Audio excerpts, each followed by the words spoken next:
In 2017 alone, 2,151 men committed suicide, almost triple the number of female suicides. Men from a young age are hesitant to speak up on their mental health, often scared of the consequences to their masculinity. We are taught from very young age that boys don't cry. Big boys don't cry. Suck it up, harden up, drink concrete, So we're conditioned, or we're almost programmed from a very early age that we don't talk about our problems, we internalise it. According to the Australian Bureau of Statistics, men are far less likely to access mental health services than women, instead attempting to work things out themselves. I like to think of myself as someone who can sort of take a few punches and still keep going, but when it hit that point where I just couldn't go on, I needed to talk to someone about it. Young men in particular feel as if they need to deal with mental illness alone. I don't think there's any other way to deal with mental illness without sort of talking to someone about it. It does wonders just to know that you're not alone. Masculinity in itself is not toxic. However, the idea that being a man involves shutting off feelings and emotions is.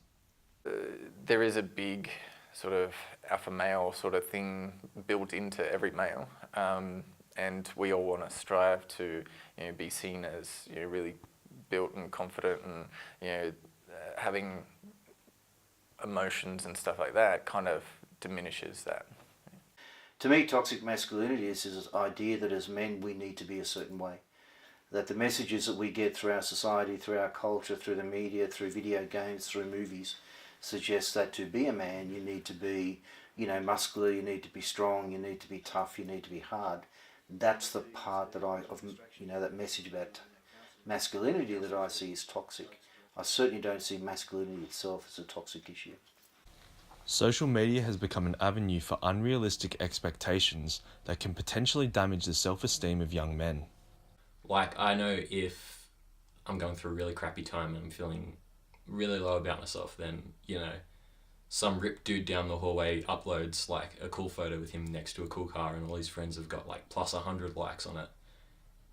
I'll automatically compare that to my own life and be like, oh well, he's doing so much better than me. Whether it's photoshopped or the lifestyles that are being portrayed on social media are ideals that people aren't actually living. So they need to understand the difference between reality and what is really a fantasy land that social media is all about. Social media can be, it's never ending. It's always just in our pocket or on the laptop, whatever it is. It's a constant thing that you can just pull out and check. There's no going home from it. Men at any age need to understand the importance of speaking up and getting help if need be. Even if you have to be the trailblazer who is the first person in your friend group to be open about it, you'll find that everyone's sort of been through a similar experience or knows someone who's been through a similar experience, and that's where a lot of that beneficial support comes from. Changing the attitudes of young men toward mental health is one step in combating the stigma surrounding it. There is a definite lack of